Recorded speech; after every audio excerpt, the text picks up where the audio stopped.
your boy Tipsy Japan back with another video. Let's go. Thank you, Shima Show on ATAS across time and space. ATAS. Yes. This is round 11. The 11th 11. round of. Wow. I know. Last week was a huge milestone. But today, yes, we're getting started with the first of the next 10 episodes of ATAS across time and space. I got my co-host. He needs no introduction, but I'll allow him to introduce himself. Go ahead. This is your boy Ace from Cross Culture. You know me. We've been doing this for a while. 11 episodes in. Make sure you go check out the channels, individual of ATAS. This is a joint effort by two channels, so we really appreciate if you could check out the rest of our stuff. Yes, for sure.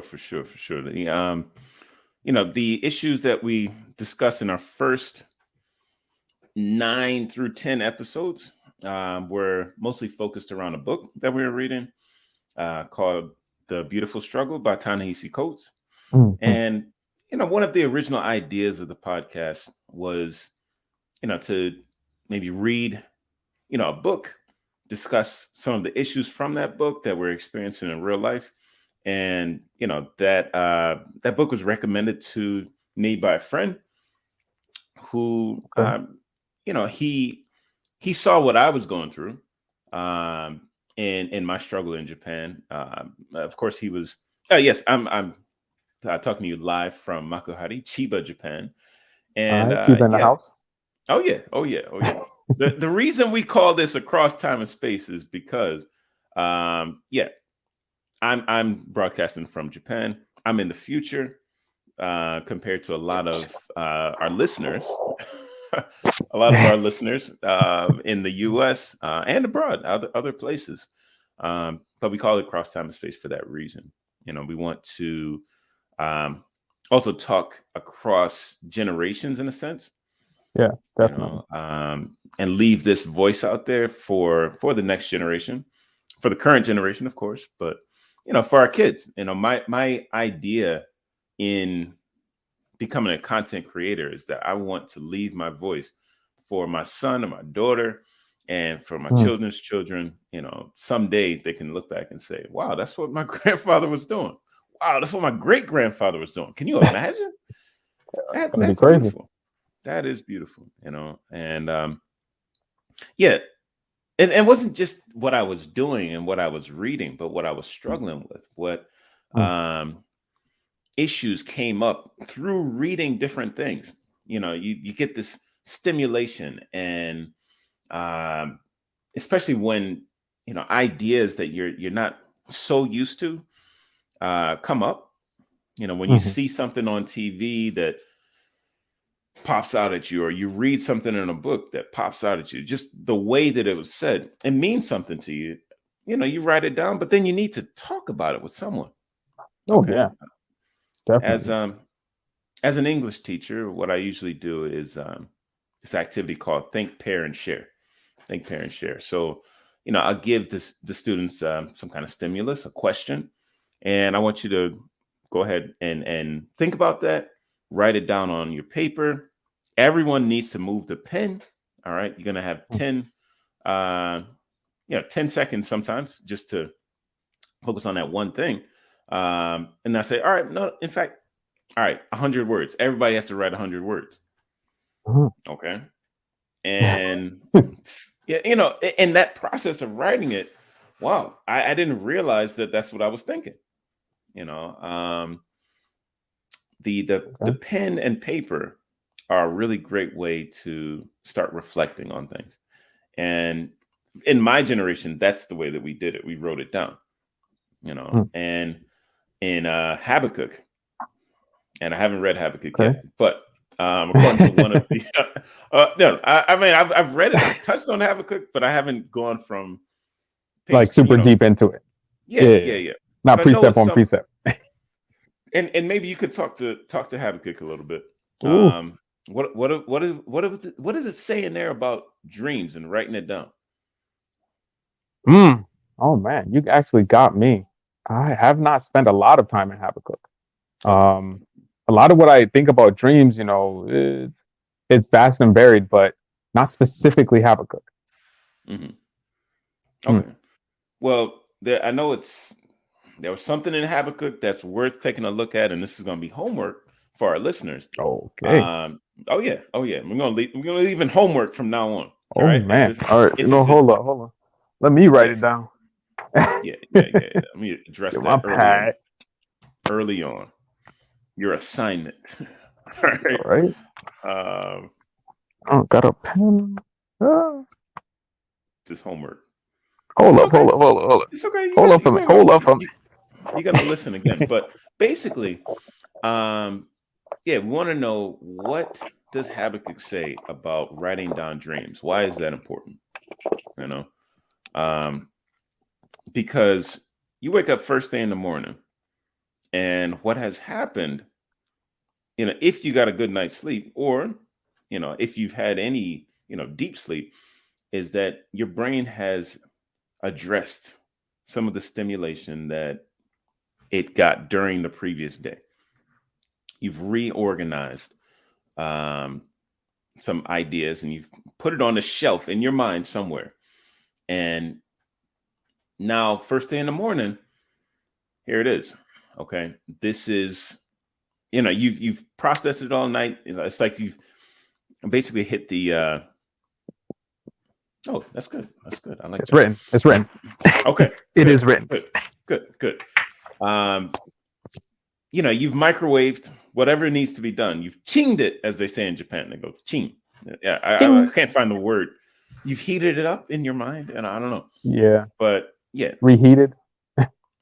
you've cooked it, and now it's gone through its process. Here it is. What are you going to do with this new meal? You brought all the ingredients together. We've cooked it overnight. Now here it is. It's ready, and most folks just throw it away. Mm. You know, best case scenario, you have this newly prepared meal that your prefrontal cortex is going through all the work of preparing for you. What you gonna do with it? Mm. You know. Now, if your headspace is around biblical things, all day long, you've been praying, you've had your head in the word, you've been talking to people who have been ministering, they ministering to you putting it out there, then you go to sleep that night, maybe you're going to get something prophetic. Mm. Okay. And when you wake up that next day, you're ready to go. All right. Oh, wow. All right. This is where I should go moving next. You asked the Lord before you went to sleep, guide me in the way that I should go. Okay. Here it is. What you going to do with it? Are you going to be obedient, or are you just going to forget about it? I gave you something in a still small voice. What you going to do with it, son? Mm. All right. Mercy. On the other end of Actually, the spectrum. Oh, go ahead. No, because I I don't was. know. I mean, because it reminds me of something that we did in Psych 101 in high school. So of course we did a whole thing on dreams and psychology. And get a little Greek. Thank you. Comes from psyche and logos. Psyche meaning and the logos. soul. Logos is word. So words about the soul is where we get the study of.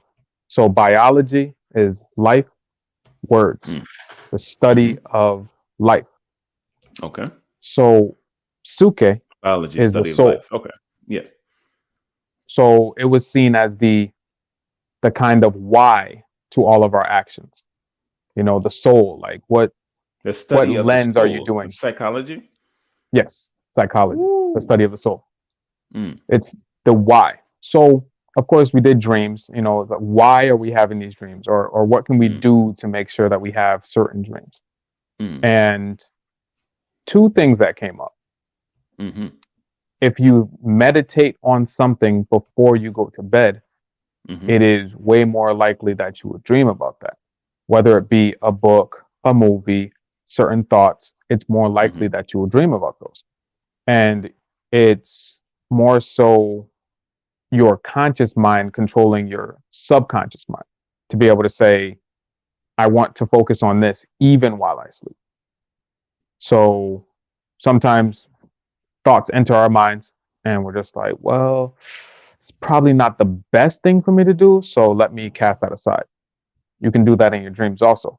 Even if you're not lucidly dreaming, you can focus on something before you go to bed, so that when you actually are in bed, dreaming, you'll be thinking about something specific. Now, second thing, when you wake up. Hold on. Okay. First one, let me just make sure I got that. Before you go to all sleep. of that. Before you go, all of that. Hold on. Before you go to sleep, concentrate on, think about, reflect on what it is that you want to think about in your sleep, what you want to dream about, kind of? Yes. Okay. It is possible to influence your own dreams. You can influence your dreams by intentionally reflecting on it before you go to sleep. Yes. Yes. Okay. That's the last thing that went in. Let's go. Now, it's not like 100% full. Yeah. If you can rest. Mercy. It's not like 100%. You're not going to be like, oh, I definitely want to dream about flying tonight. That's what I'm feeling right now. So. Yeah. I wish. It's like. Yeah. Set. Yeah. Dream yeah. set. Yeah. Lock it in. Oh, I wish. Oh, God. Sometimes it's. Go ahead. But the second thing happens in the morning. You hear of people keeping a dream diary about writing down their dreams. But if you sleep in a certain position and when you wake up, you can't really remember your dream, it's kind of fuzzy. If you go to sleep or if you lay down in that same position, it's kind of like muscle memory, like your body being in that same position will remember what happened in that position. Wait. So it's possible for you to actually remember your dreams. After you wake up? After you wake up. Sometimes, your dreams are a little hazy. It's like, man, what was that part about? If you lay back down, which most of us don't have the time to do, because it's like, we're running around. Even if we do wake up early, it's like, oh, well, let me get my devotion started. We're kind of like, I got to get started. But if you take that time to just let me lay back down real quick, it's possible to remember your dream. Get back in the same position more that you vividly. were in before. Yeah. If like a sleeping, restful position, lay back down, chill, and just let it come to you. Now, I feel like I knew that intuitively. Because I have a nightmare. Oh, mercy. I need to change positions. I know that if I know for a fact that if I sleep in a direction that my wife is in, so this is to my left, sleeping on my left side. Yeah, because she's over there. I sleep on my left. I'm going to have some crazy dreams. If I sleep on my right, I'm going to sleep like a rock. Like, I know sleeping for a like fact the that dead. I mean, resting in peace. I'm telling you right now. Like, I really have a tendency to dream some crazy stuff when I'm sleeping on this side of my face. Whereas on the right side, it's just like I'm out cold. And it's not that I never dream when I'm on my right, but like I feel like my mind is less active when I sleep on my right side. So here's something really crazy. So people don't get the correlation between being right-handed and left-handed and which side of the brain is more in tune to what type of tasks. So right-handed people, like myself, tend to be more analytical. That's the analytical side is the left side. The left side of your brain controls the right side of your body, which is crazy to me. but the Lord knew what he was doing. So numbers and things like that, chemistry, theoretical thoughts have always come pretty easy to me, but I'm not artistic. I can be like, oh, I want the concept of the art. I want it to be like this, and that. And then when I try to draw it, it looks like third graders, right? And then the same is true for the opposite side. You know, people who are left-handed tend to be more free-spirited and artistically inclined. I don't know if you've seen that in your mom, because your mom's part of that 10% left-handed people. Well,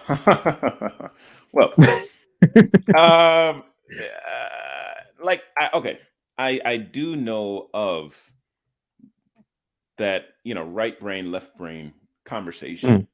That pool of knowledge that, the left side is more attuned to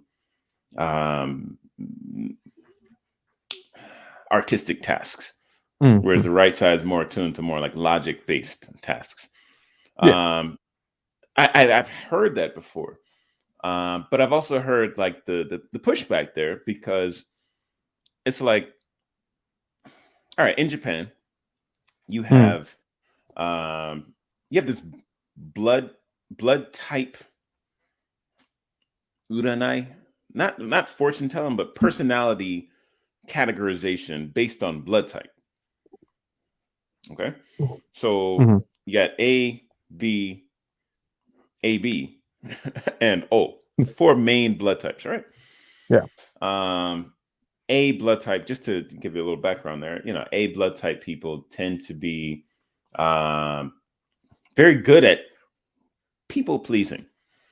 They do their homework, they're obedient, they do the right thing. Whereas B blood type people tend to be go by their own pace. In Japan, they'd say they're my pace it,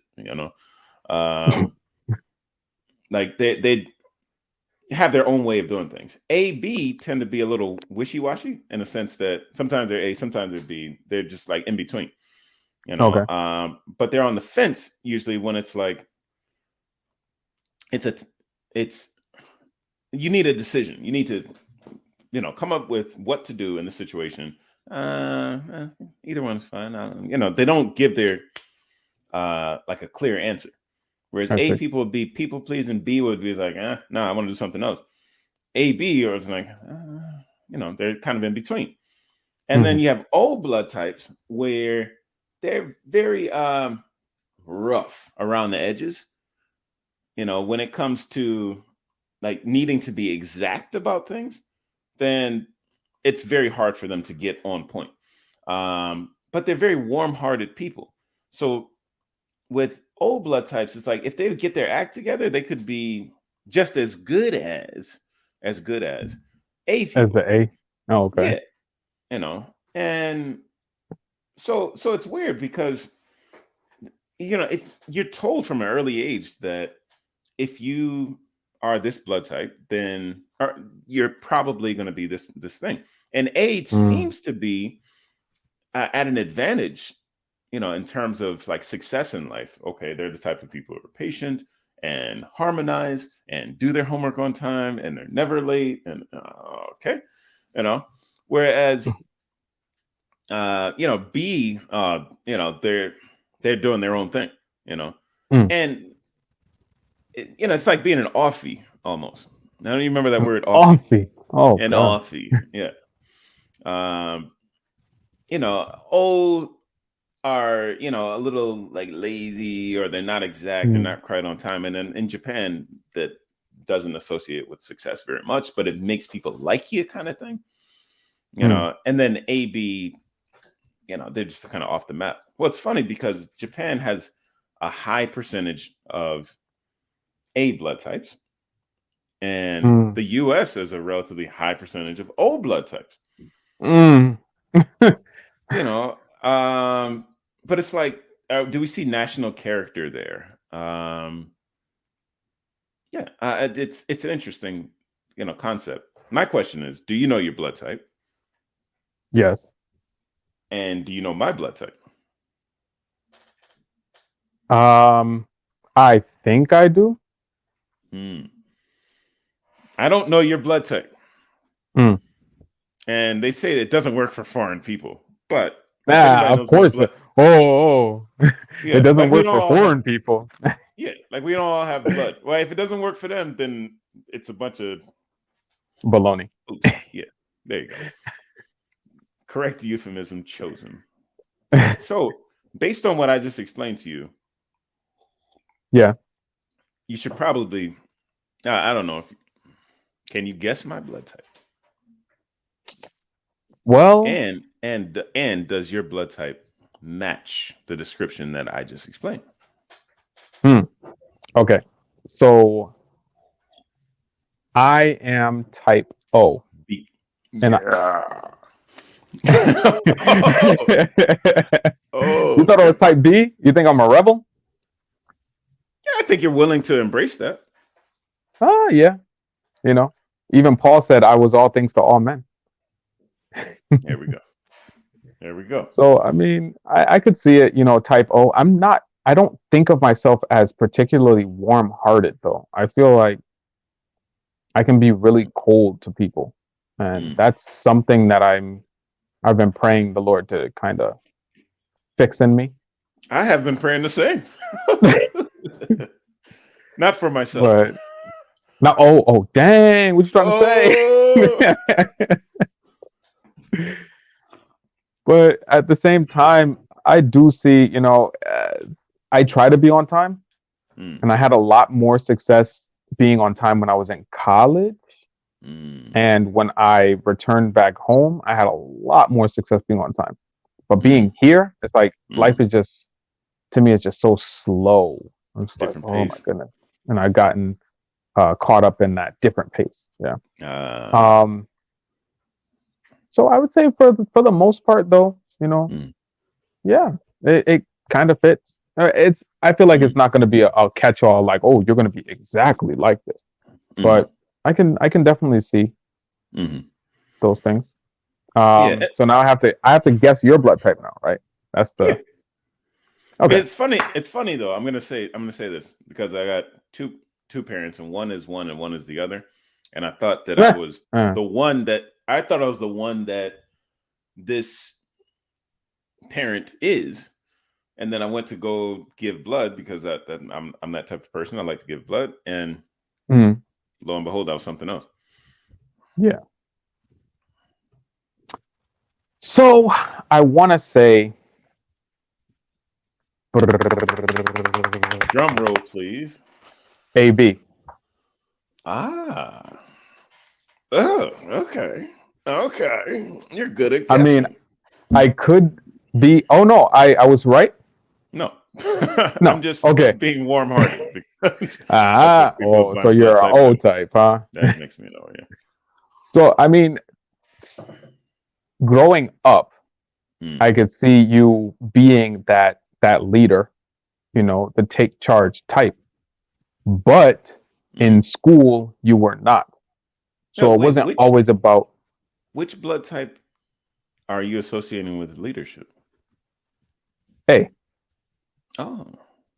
Well, I said people pleaser You and said people pleaser, but you said doing the that right more thing. often than not, the successful people are A type. Successful, yes. But that Okay. doesn't mean leading. Leaders aren't It necessarily doesn't. it It doesn't mean they're doesn't. successful, yeah. Like a good But worker bee. A good worker bee is oh, an A a type, I yes think. man. Ah. Yeah, yeah, yeah. Mm, To be honest, I think that the the type of leader who can, shut an eye to like the mistakes of people and see the best of them, and be warm-hearted and to lead in that way, like that's the type of leader that I can look up to, rather than one that's just like, well, I do it right all the time, and I expect you all to do it right just like me. mm, I don't see a lot of leaders like that. And even if I did, would they be good at having compassion? I don't know. mm. I think Jesus was No, enough. I think they would. If they're saying, um, I do it right all the time, I would say those people even have a problem with salvation, you know, They do because have a problem with salvation salvation here. is the realization that you can't do it all yourself, you know, that there was somebody who Mhm. gave up their life so that you could have a second chance. It's like, to what consequence is Jesus to a person that is self-sufficient 100%? Mm. And that's an interesting point. When you're talking about the situation in Japan in terms of religion, belief systems, spirituality, and all that. Mm, It's like, the I was talking with a gentleman from Nigeria who does evangelist work here, and okay. he sees it as like Japanese have their this thing that they worship like idols in all of their houses, and Mm, like they're so badly off. But if they can come to Christ, then the rest of the world will be able to come to Christ that much easier, And I mm, saw it as, because of this, admiration and, you know, uh, basically like an appreciation for Japanese culture. And it's like, oh well, they have uh like family shrine where mhm, a lot of people do, a lot of the older generation do. I don't know if every single person does, but they have like it's miniature shrine in their family where they're um it depends on how you take it.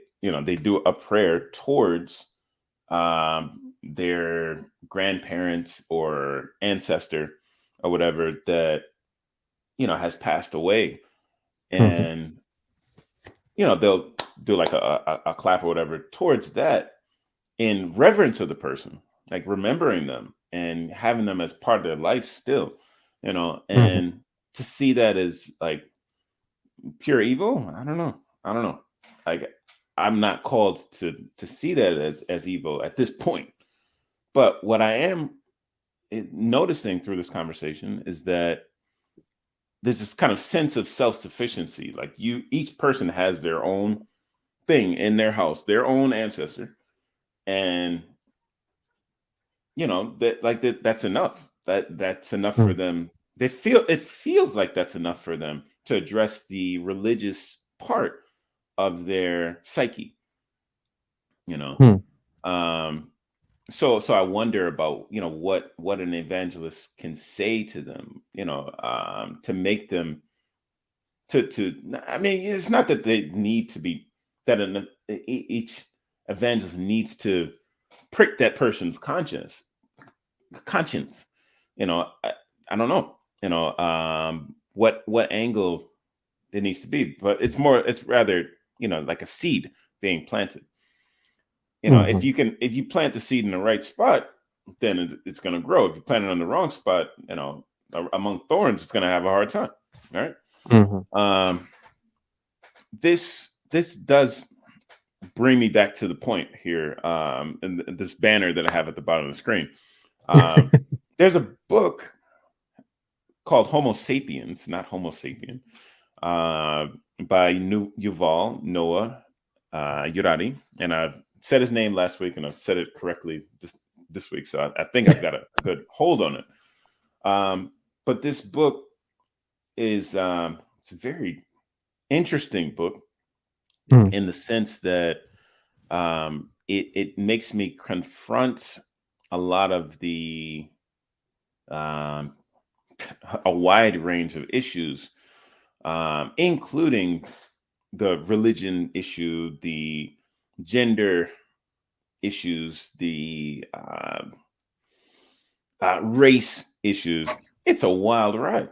It's a wild ride. mm, And one kind of interesting uh, point that was made in the book um, is, about the different types of humans that existed up until this point. Um, you know, everyone that you see at this point now, the 7 billion of us are Homo sapiens, But you had Homo erectus and you had Australopithecus, they were humans too. You had Neanderthals, which were humans as well. But we are the thinking human, the wise man, and sapiens meaning wise, right? Okay, we're good there. All right. Thinking was it? I don't know. You took Latin, not me. Right. It's sapiens. It's either wise or thinking, but very well.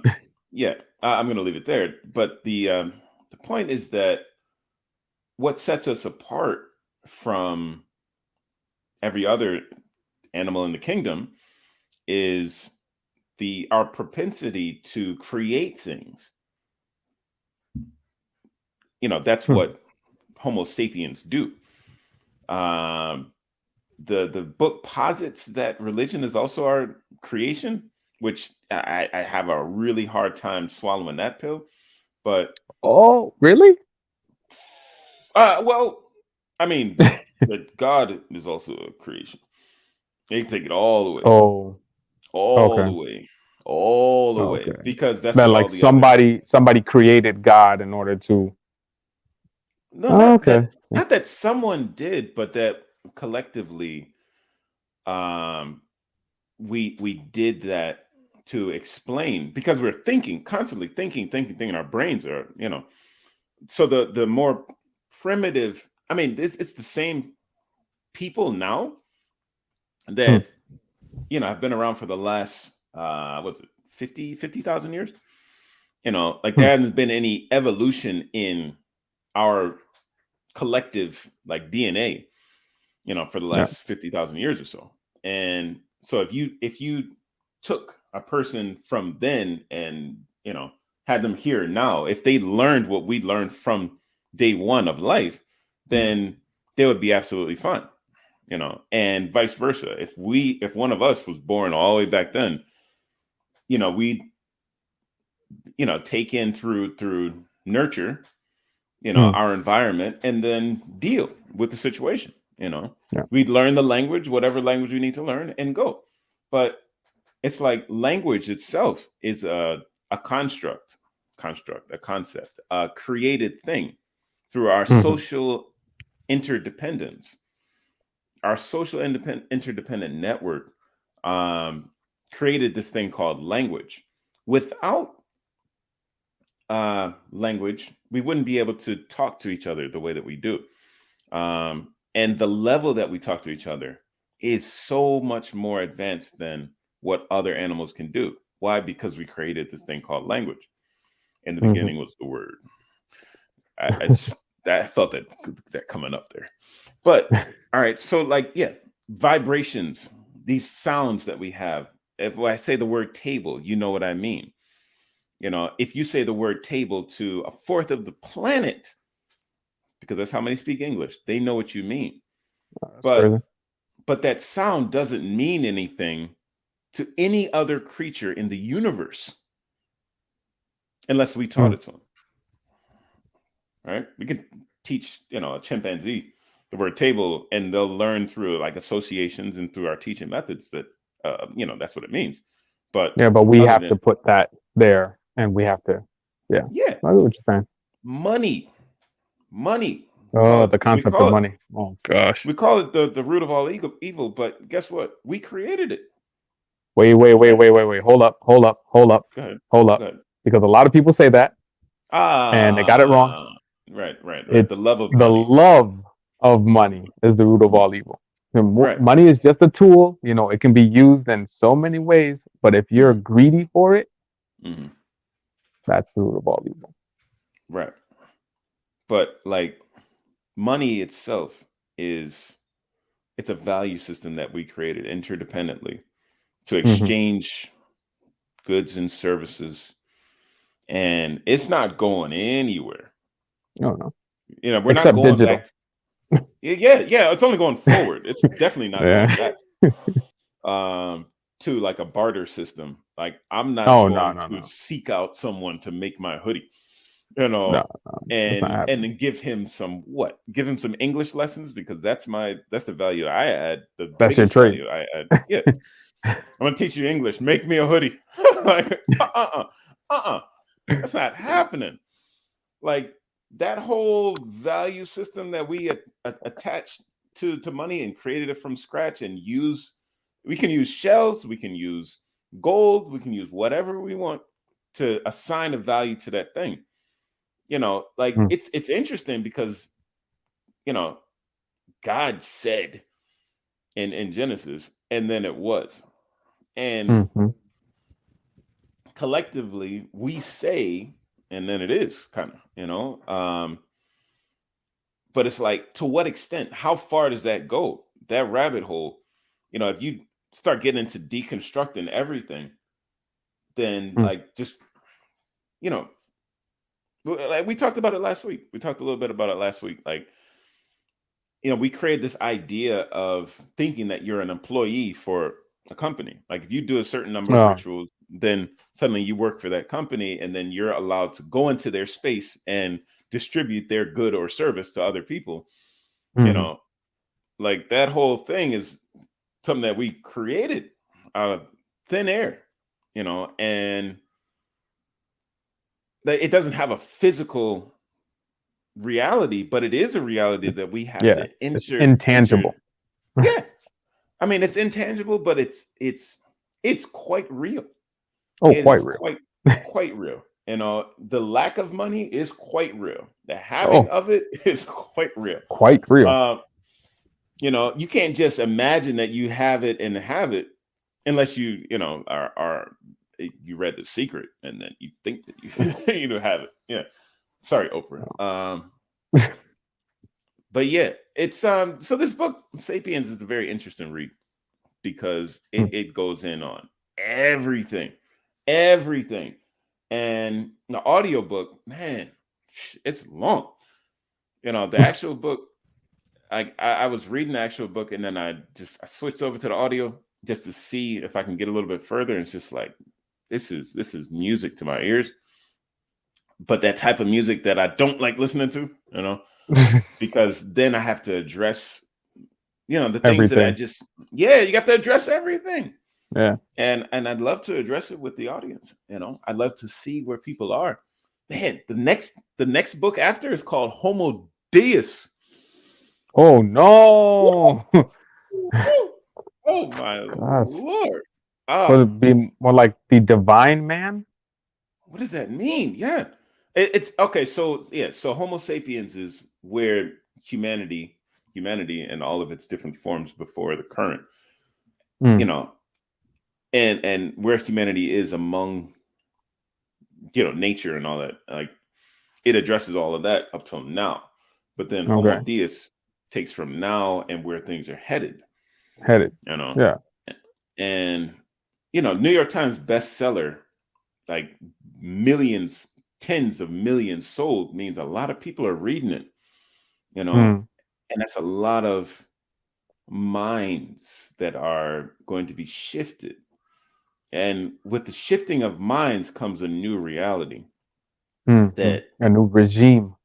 oh yes, Yeah.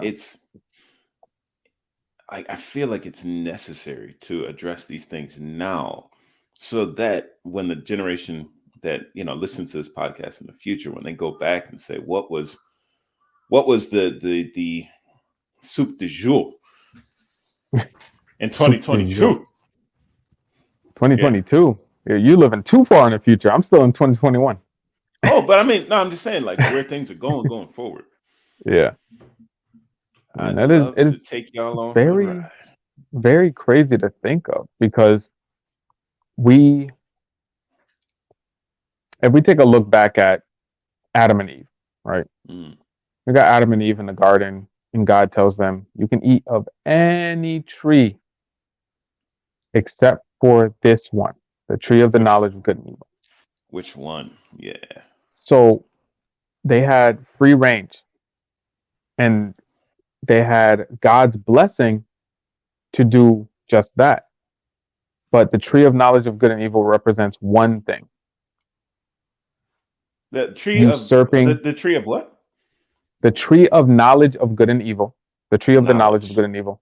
The tree of the represents one thing. knowledge of good and No, evil. not knowledge. It does not represent knowledge Knowledge at all. of good and evil. Yes, but it Knowledge. doesn't represent knowledge at all. Well, that's the name of the tree. It represents you usurping power from God. Mm. Because you're telling God that, okay, Mm. everything that you said that is here is not good enough. I'm going to do what I want to do. Mm. And that's the only thing.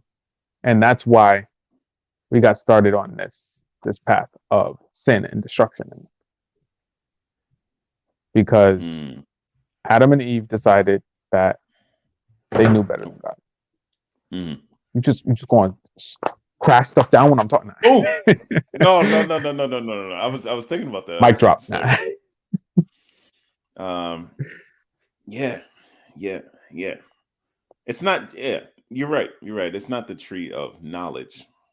It's the tree of knowledge of good and evil. Knowing what's right, what's wrong. It's that choice to be obedient or not. To do your own thing in pursuit of, the lust of the eyes or what was it? The three things. The three things. Yeah. It's like how did Satan in the story, how did tempt Eve? Yeah. He said it was appealing to the eyes. Yes. Said it was good for knowledge and that it was tasty. Right. The senses, the mind, and what? Two senses in the mind. Physical Oh, satisfaction, lust, physical satisfaction, lust, and that ego. All right. Oh yeah. And I mean, people are making the same decision right now. Every time we go astray, it's the same three things. It's really not. It's really not that complicated, Being obedient means that, like, daily choosing not to go that route, and it's interesting. It's a struggle. It is a struggle. So, hold on, give me 1 second. Okay. I'm about to grab my Bible real quick. But before I grab my Bible, Paul says, "I die daily." Daily. That decision. He says, "The good which I want to do, I do not. Bad which I wish to do, I do. I must die daily." It is not just that, I'm saved and, I can just do whatever I want now. No, it's a constant, intentional decision every day. Get up. Let's make it work. Right. Give me 1 sec. I'm about to get my Bible only for another. Now, on that point, we were talking about, when I was in fellowship with some of my brothers, we were talking about, again, on that point of dreams, but I brought the other side of the argument, basically saying that, here we go. Basically saying that if you input into your mind negative things, then you're going to become more in line with seeing negative things. If it be something like, let me put you back in there. If it be something such as pornography, boom, drop it. If it's something like pornography, if you're walking out there, and you're not putting that in your mind at that moment, you're just walking down the street, you're gonna see things that that you were desiring, that you were lusting after, that you input into your mind. If you're like a pickpocket and you maybe sin by stealing from somebody or something like that, like, you're gonna see openings and opportunities. You've honed your mind to be able to see opportunities to steal, kleptomania. All right. There's so many different things that that plague humanity. We all have trauma, according to Dr. Trish. I'll get your last name after. But Dr. Trish will tell you that we all have trauma. It's either some of us have capital T trauma, others have lowercase t, but we are all jacked up in some sense. And she said that families do that. Whatever family that you came from, you can't show me a family that didn't have problems on some level. And we get older, and what happens if we don't address those issues, then they play themselves out in little sinful patterns or little demons that we all, whatever you want to call it. Some, Bible will call it demons, but someone and people who are the secular world will even call it demons. I'm all struggling. Everyone's struggling with their demon. How are you going to deal with it? How are you going to deal with it and get that demon off your shoulder? Because he's going to ride you right into the grave if you let him. I'll tell you right now. Oh yeah. All right. So I grabbed my wife's Bible. No, this is a thick study Bible. Like, go for it. Comes. Look at all those little blue boxes, all those extra excerpts, everything. I had to have one like that when I was a teenager, and I loved it, man. Because you had devotionals ready to go on every page. Yeah, basically. Yeah. But this one, and I wanted to make sure I read this verse because this one is really important to me. And I want to make sure that I get all the language down because it is exactly what we're talking about. So it's Romans 12 verses 1 and 2. Romans 12, 1 and 2. Yeah. Go ahead. Tell me when you have it. I was typing Romans 12, 1 and 2 to a brother that I was listening or talking to earlier today. Oh, yeah? Yeah, he was getting back to me. I had to type it down somewhere. 12, 1 and 2. Yeah. Go ahead. All right. And it reads, I beseech you, therefore, brethren, by the mercies of God, that you present your bodies a living sacrifice, holy, acceptable to God, which is your reasonable service.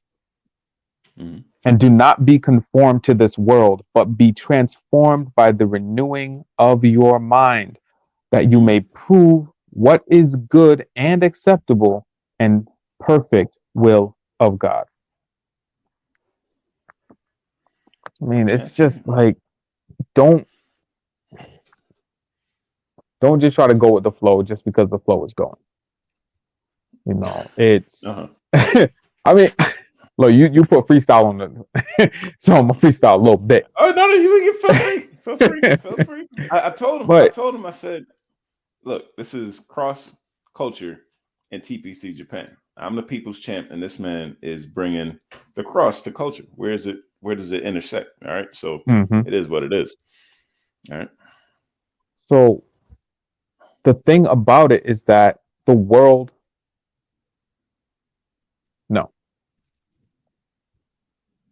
the Christian life is a counterculture, and people try to make it seem like, oh, well, we can live with the world and we can live with the cross. It's like, no, the cross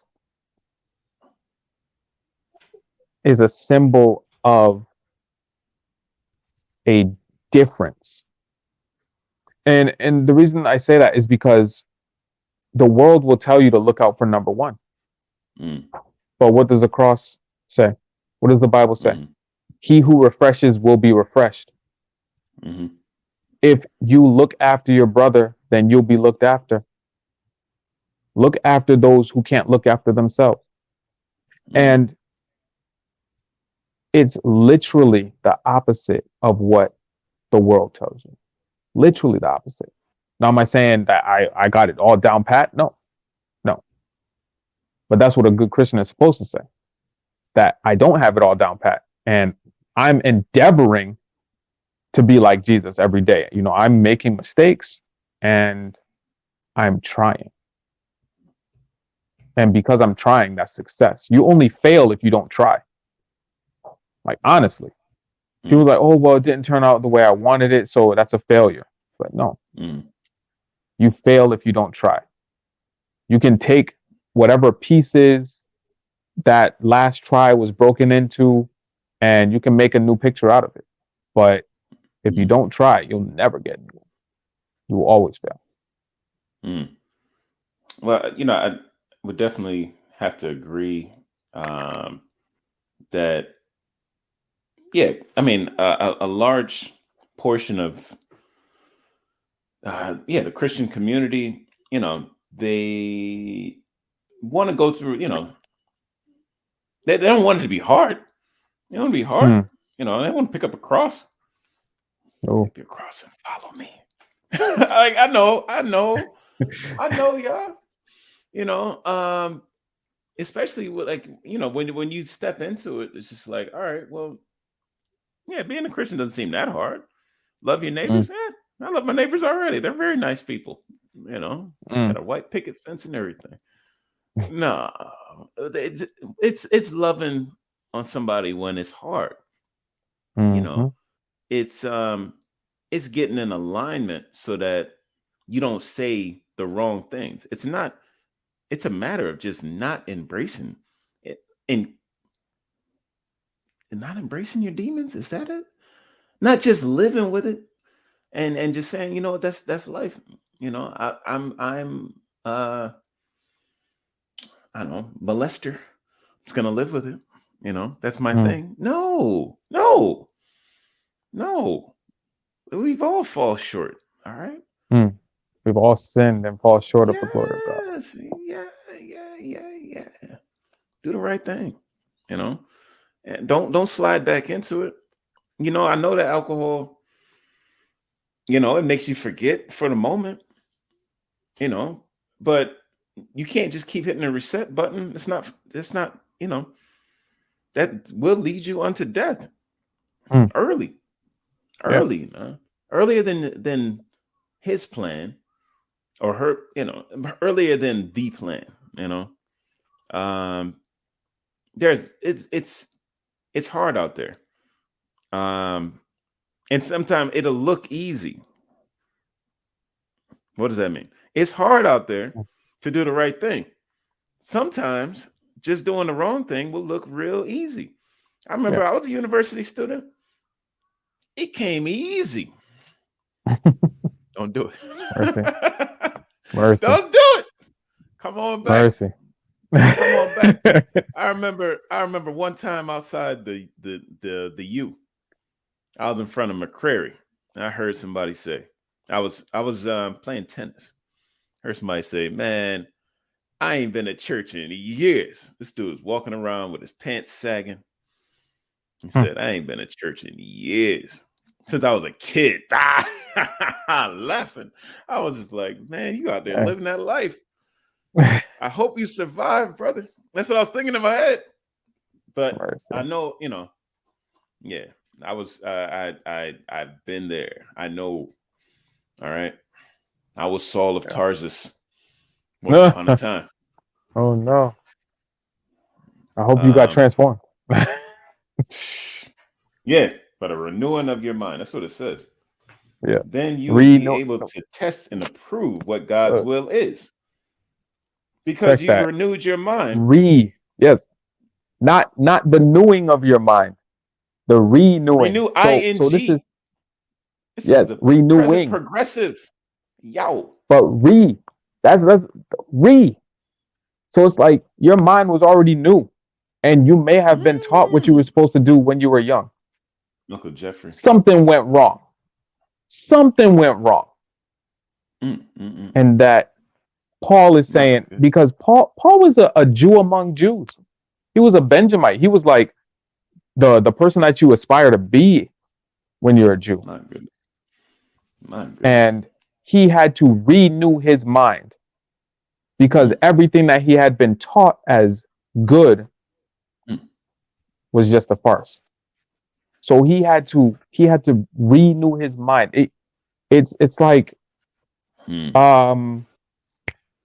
barnacles on the bottom of a ship. right?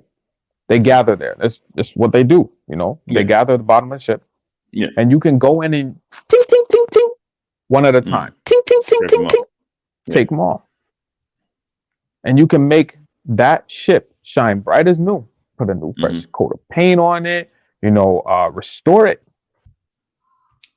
But it's I know there's a but. rejuvenation.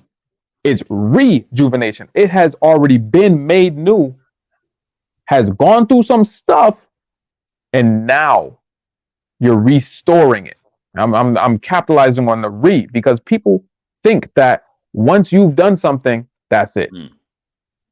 I've fallen too far for God to save me now.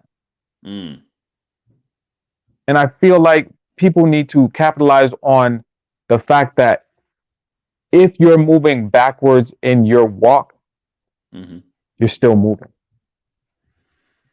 If you sit in your mess, then you've already given up. You're just sitting down. Just, oh well, I'm a dog. I might as well just go back to my throw up. I might as well just sit here. This is it. Like, no. You see people that are just like in their mess, and they're getting farther and farther away from God. Actively. But at least they're actively doing something. Oh, and then once they realize, then they're like, whoa, I've been going the wrong direction. But if you just want to sit, you never come to that realization. You're just, that's it. I have a question. Can you coast uphill? Nah, bro. Can't coast uphill. You can't coast uphill, bro. You can't coast uphill. Look, ain't no flat land. Either you climbing or you sliding. And if you think you're just gonna chill out and coast, guess what? You're gonna coast right to the bottom. Look, if you stop pedaling, where that bike going? All right, that's it. Coast to the bottom. That's it. You ain't taking steps up. Dude, you are sliding your butt down. Oh my goodness. Okay. Yeah. Look. This is not an hour-long affair every week. I'm gonna tell you that right now. It's a 30-minute episode. It's turning into it. 45-minute episode. Look. You know what? Maybe that's where God wants to let this thing grow. And if it is, then I have to be obedient. But look. It's your boy Tipsy Japan. I gotta say it. It's time because look, it's been an hour. If you don't say it, then nobody else will. We just heating up. What was the homework? The homework is to find out what Habakkuk says about writing down your dreams. Okay, and look, every one of our listeners has dreams. If you don't, listen closely. All right. And watch more closely because guess what? If you didn't have dreams, then guess what? You need to play this episode of ATAS across time and space right before you go to sleep and do some suke logos. All right. Study your human heart. Study yourself. All right. When you wake up, the first thing that you think, man, I need to listen to the next episode of ATAS across time and space. I need to know where I need to go from here. What you need to do is get on Spotify, subscribe, get a pen and paper, subscribe. It's your boy TPC Japan, ready to sign out because that's what it is. Hit it, Ace.